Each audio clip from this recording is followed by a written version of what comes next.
শ্রমিক দল পক্ষ থেকে জানাই সংগ্রামী সালাম, আসসালামু আলাইকুম। প্রিয় বন্ধুরা, আজকে ঐতিহাসিক 7ই নভেম্বর সিপাহী ছাত্র শ্রমিক জনতার কাঁধে ভর করে এদেশে আবির্ভাব হয়েছিল শহীদ প্রেসিডেন্ট জিয়াউর রহমানের। একটু পিছনে ফিরে যেতে চাই। শহীদ জিয়াউর রহমান কিন্তু ক্ষমতালোভী ছিলেন না, অনেক ক্ষমতা চান নাই কিন্তু কখনো, কিন্তু বারবারই ভাগ্য তাকে সেখানে নিয়ে গিয়েছে। সে 1971 সালে জাতি যখন দিশেহারা, যখন পুরো বাঙালি জাতি বাংলাদেশিরা শুধু একটা শব্দের জন্য অপেক্ষা করছিল, তখন কোন নেতা পালিয়ে গিয়েছে, কেউ আত্মগোপনে গিয়েছে, তখন সেই কালুরঘাট বেতার কণ্ঠ থেকে বেশি হয়েছিল ওই রিভোল্ট। ওই রিভোল্টের মাধ্যম দিয়েই কিন্তু আমরা পেয়েছি লাল সবুজের পতাকায় সেই প্রিয় নেতা। সেই 75 সালের 15ই আগস্ট সেই দেশের একটা ঘটনা ঘটেছিল, ঘটনাবহুল দিন। সেদিন বাংলাদেশের এক নায়ক শেখ মুজিবুর রহমান ও তার পরিবার সপরিবারে নিহত হয়।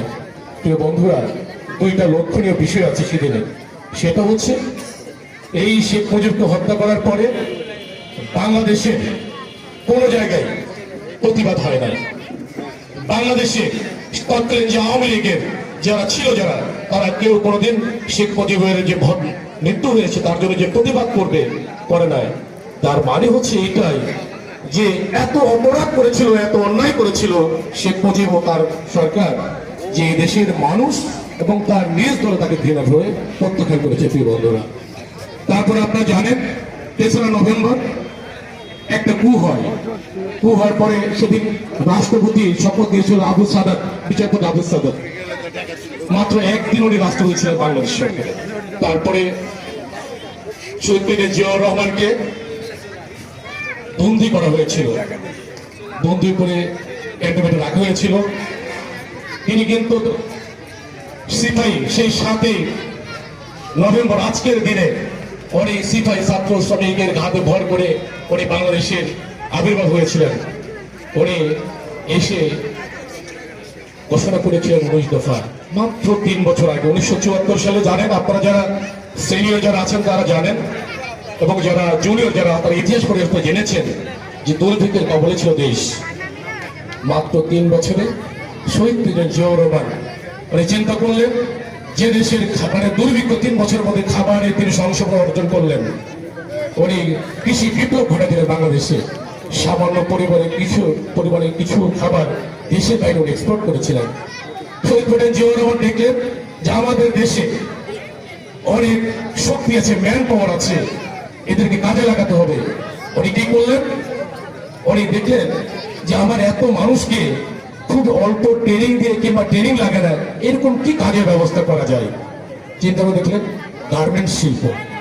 উনি বাংলাদেশের প্রথম গার্মেন্টস শিল্পের ইন্ট্রোডিউস করে দিলেন, পরিচয় করে দিলেন বাংলাদেশের সাথে, যে শিল্পে এখন 40 লক্ষ শ্রমিক কাজ করছে। প্রিয় বন্ধুরা, উনি কি করলেন?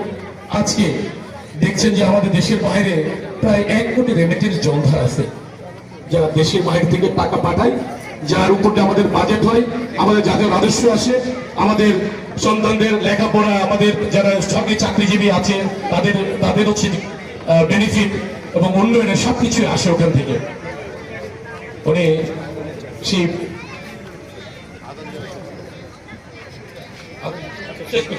উনি মিডিল ইস্টে তখনকার যারা রাজা বাচ্চা যারা ছিলেন তাদেরকে বললেন যে আপনার দেশে তো অনেক জায়গা পড়ে আছে, এটা তো ডেভেলপ করা দরকার। উনি তো তখন তারা বললেন যে আমাদের তো লোকজন নাই, কাজ করার তো লোক পাই না আমরা। উনি বললেন, শহীদ জিয়াউর রহমান বললেন আমি দিব, আমার দেশ থেকে দিব।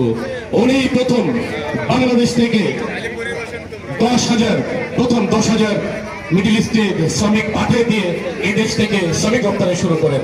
এটাই ছিলেন শহীদ জিয়াউর রহমান। প্রিয় বন্ধুরা, আজান হচ্ছে, একটু শেষ করে দিই। আপনারা জানেন যে আমরা কত বড় ভাগ্যবান। সেটা হচ্ছে আমাদের এখানে বাংলাদেশের প্রধানমন্ত্রী আমরা পাবো। আপনারা চান না যে বাংলাদেশের প্রধানমন্ত্রী আমরা পাই? আমাদের এলাকা থেকে হোক। যদি এইটা চান, তাহলে আগত যে নির্বাচন আসছে, এই নির্বাচনে আমার পার্টির ভারপ্রাপ্ত চেয়ারম্যান জনাব তারেক রহমান বলছেন যে 31 দফার প্রত্যেকটা ঘরে যান, মানুষকে বলেন শহীদ প্রেসিডেন্ট জিয়াউর রহমান যে 19 দফার মাধ্যমে এই দেশ থেকে ক্ষুধা দারিদ্রকে দূর করে দিয়েছিল, 31 দফা যদি আমরা বাস্তবায়ন করতে পারি, গরিব মানুষের ভাগ্যের পরিবর্তন হবে, মধ্যবিত্ত মানুষের ভাগ্যের পরিবর্তন হবে, এদেশের কৃষক শ্রমিক মেহনতি মানুষের ভাগ্যের পরিবর্তন হবে। এই মেসেজটা মানুষের কাছে পৌঁছে দেন। মানুষটা যদি বুঝতে না পারে তাহলে হচ্ছে যে আপনারা বোঝানোর চেষ্টা করবেন। ছোট্ট একটা কথা বলি, জামাত ইসলাম একটা স্লোগান হিন্দু শাখা খুলেছে, বলছে হরে কৃষ্ণ হরে রাম, এই দাঁড়িয়ে বললাম মারো টান, বলছে না? দেখছেন এটা কত বড় মুনাফিক। এটা বলছে যে দাঁড়িয়ে পড়লে হিন্দুরা যদি ভোট দেয় তারাও নাকি তো ব্যস্ত পাবে। দেখছেন তাদের মানসিকতা কোথায় গিয়ে দাঁড়িয়েছে। আসলে আমি এদিকে না কোনো কথাই বলতে চাই না, সেটা হচ্ছে আপনারা সতর্ক থাকুন। আমরা বগুড়াবাসী, এটা ধানের শীষে এলাকা, আগামী প্রধানমন্ত্রী আমাদের এলাকা থেকে হবে, সুযোগ সুবিধা সবকিছু আমাদের কাছে বাড়তে থাকবে। এটা যদি পেতে চান আগত নির্বাচনের সময় ধানের শীষকে বিজয় করবেন, এই আশা ব্যক্ত করে আপনাদের সবার সুস্বাস্থ্য মঙ্গল কামনা করার বক্তব্য শেষ করছি। আল্লাহ হাফেজ। বাংলাদেশ জিন্দাবাদ। শহীদ জিয়াউর রহমান অমর হোক, দেশনেত্রী বেগম খালেদা জিয়া দীর্ঘজীবী হোক, আমাদের প্রিয় নেতা দেশনেতা তারেক রহমান জিন্দাবাদ। সবাইকে ধন্যবাদ।